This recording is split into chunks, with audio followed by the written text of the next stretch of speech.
Bam, what's up guys? Just here today to talk about this Awakened Lillia raid that we've got going on at the moment. And, try to simplify it a bit for anyone that might be hurting on the more lucrative units that people are using right now, such as like, I know a lot of people want to use like Mono Red for this, or Lost Vein.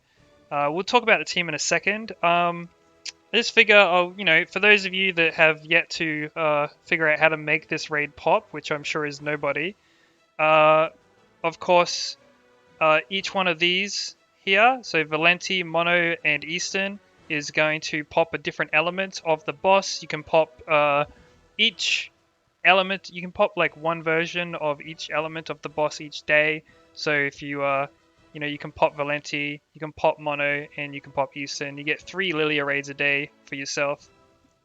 And yeah, so Valenti's going to pop a HP boss, so gold, yellow, wind.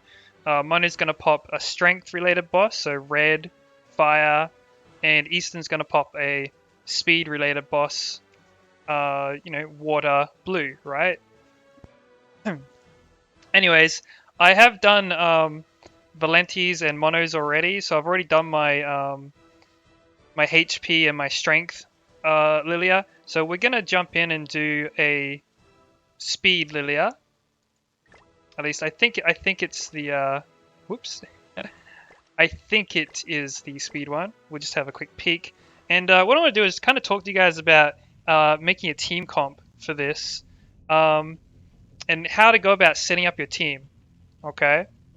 Oh yeah, you guys can see I got my absolute being title. I was really happy with that. I didn't get pushed out of top 5% with that 3045 score I've got, so I didn't have to worry about pushing any further.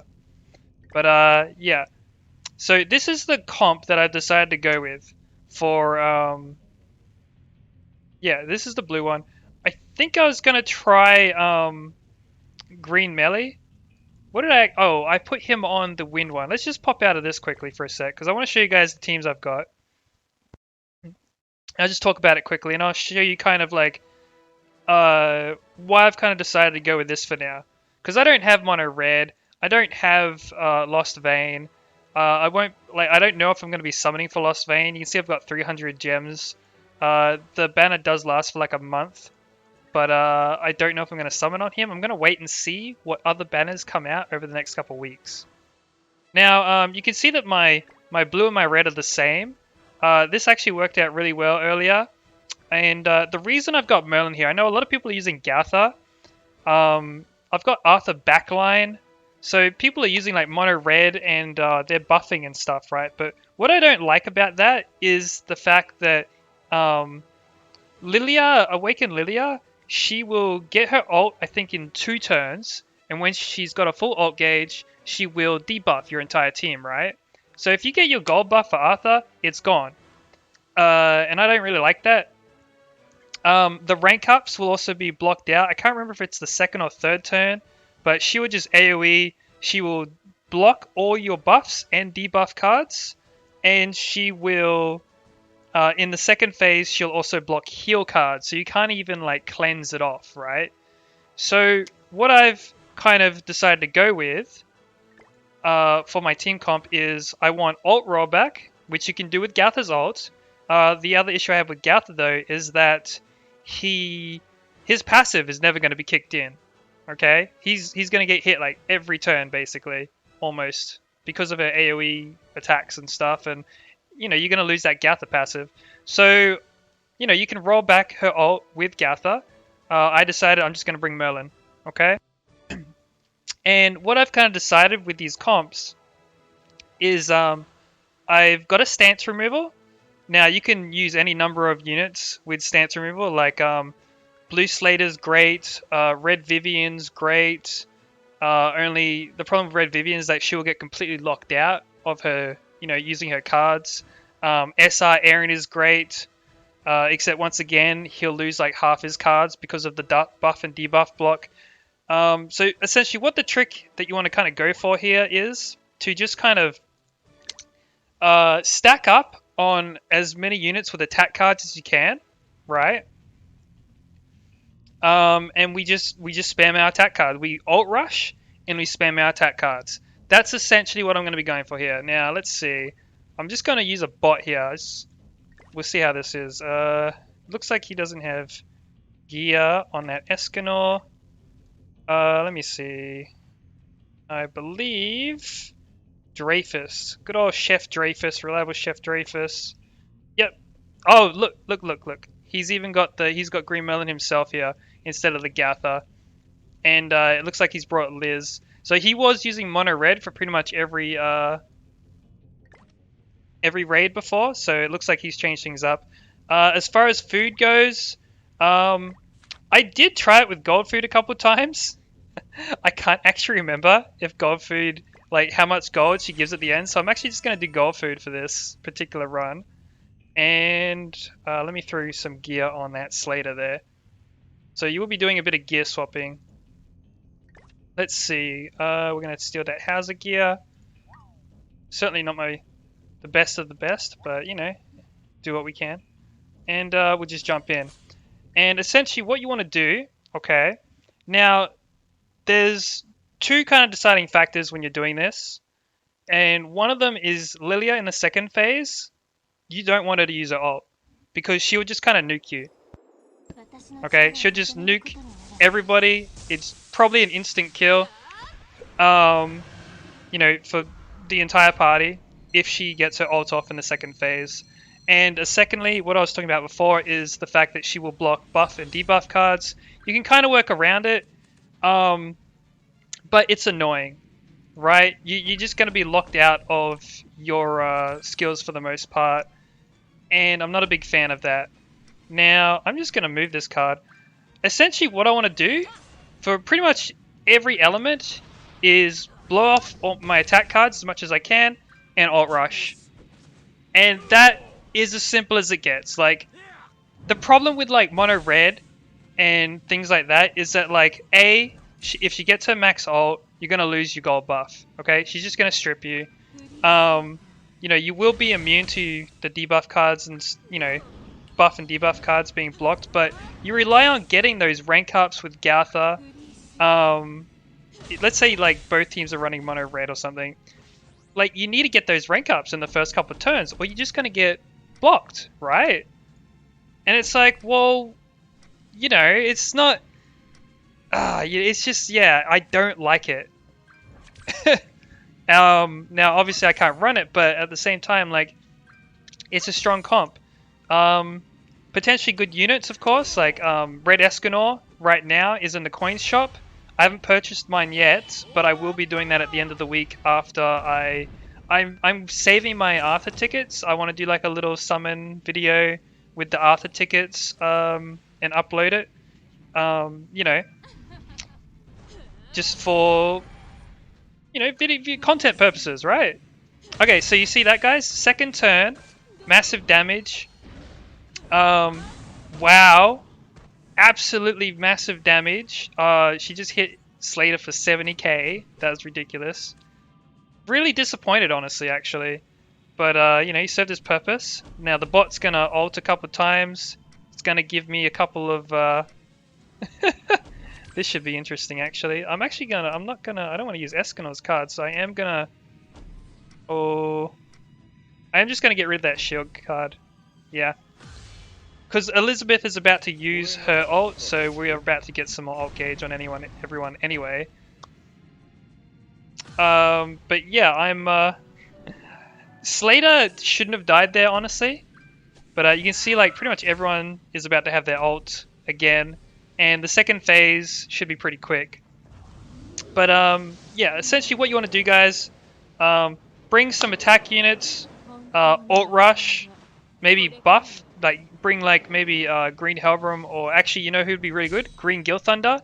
Because he is going to... I'm actually going to use this card. Green Gil Thunder is going to have your attack buff, and he's also got a single target ult. His attack skill is kind of crappy, though. Let's be honest, his attack skill is a little crappy. But, you know, the buff skill and his ult in combination with everybody else should make for a pretty quick run. There's a lot of units. I was using SR Lizhawk, right? Red Lizhawk. I've used red like SR Vivian. I've tried a few SR units. Green Meliodas is probably like pretty good too. Just like try and pick and choose some single target alt units with some either try and get some damage buffs, which won't last once she's got an alt right, of course, and just some single target attack cards because you want her to die, right? You really do. Look at this, guys. Boom. Easy ult. So it looks like we are going to kill her before she gets her ult off. His Merlin's going to do some ult pushback. Another good unit for ult pushback, of course, is Hellbrum. Unfortunately, his red Hellbrum, sorry, he's got some couple of pretty decent single target kind of damage cards. His ult is AoE, however, but the actual cards, his Petrify card won't be able to get used if she debuffs you though, because you know it'll block the debuff card, which is your Petrify. But his ult rollback's alright. Much like Merlin though, like she's got a shield that's going to help a lot with like the first phase damage. You just pop the shield on. But yeah, I think I've kind of covered like my main issues with a lot of the, you know, kind of not so free-to-play friendly comps being used. But yeah, there's just so many units that you can use here that are, like I said, you just want to, like, I even used Twigo at one point. So Twigo, like, he's got like this, if you put your damage gear on, 600% of his attack if on, you know, as a gold card, if you decide to run like a mono red team. Like you could take Gautha, Twigo and stuff. Like Twigo's not going to do as much damage. His ult is AoE as well. So like mostly you'd be taking him just for that one kind of attack card. As far as, you know, free to play friendly kind of teams go. Barnes, not super useful because their ult has an extort. Lillia is immune to all debuffs, guys. So, you know, one, she's going to debuff block you. Two, she's immune to them anyway. King, people have been bringing King for cleanse. I did also try like SR Julia. The cleanse is great in the first phase. Second phase, she blocks your restoration cards. We don't have Zeldris in global yet, so that's not going to be useful. Again, you know, Jericho, once again, she's got a debuff card and she's got a weak point card. Her ult is going to be good, but her other cards, not so much. The Meliodases, you know, our Demon Melees, you know, they're okay. Again, there's a debuff card, Corrosion, completely useless, dead card. And the ults are also weak point ults, so you're missing a lot of damage. You're missing out on a lot of damage for that as well. Yeah, like I hope I've kind of like I've kind of just tried to get the point across is that like if you just focus on bringing like some attack, like just trying to focus on bringing some alt rollback guys, try and focus on bringing single target damage alt and single target damage attack cards as much as you can, and that is the key to kind of simplifying this Lillia raid. Try to stay away from the AoE attack cards. Try to stay away from debuff and buff cards as far as you know, who to pick for your team goes. You want those single target damage cards, and try not to bring like, you know, in Arthur's case, right? The reason I had like Arthur backline, for example, red Arthur here. Like he'll just get completely locked out because this is a debuff card and this is a buff card, so only his ult is going to be useful, right? If you bring like a stance removal unit like Blue Slater or SR Aaron, you know, great picks, right? You can also bring a unit that has stances on it, such as Blue Meliodas, right? The Tavern Keeper Hut Meliodas here. Just yeah, have a look at, you know, what units you have built up, and if you know, do yourself a favor, try and focus on those more single target damage dealers that don't rely on buffs and debuffs. Okay, and you should be pretty sweet. You know, you just gotta nuke her. Simple as that, guys. Oh, and I will be going back over this video again quickly to check on how much gold we got out of that. Because I forgot to check. So yeah, I'll probably make a little comment under the video about how good gold food was or was not. But yeah, there you go, guys. I'm gonna cut it there because I don't want the video to be overly long. And yeah, hope this was kind of helpful in trying to help you make a decision. Another good backline, red Liz, of course. But if you decide to use like SR Liz Hawk or blue Liz Hawk or something like that, you know, there's a lot of good units. Just try and focus on those single target damage dealers. Blue Liz Hawk is going to have that. I think she had the debuff immunity, or no, that was Blue Liz, and Blue Liz Hawk has the. Yeah, it's only solidify. Okay, she does cleanse though, but it is a buff card, so you're not actually going to be able to use it. So yeah, don't worry about that. Anyways, I'm gonna cut it there, guys. I hope this was somewhat helpful. Peace.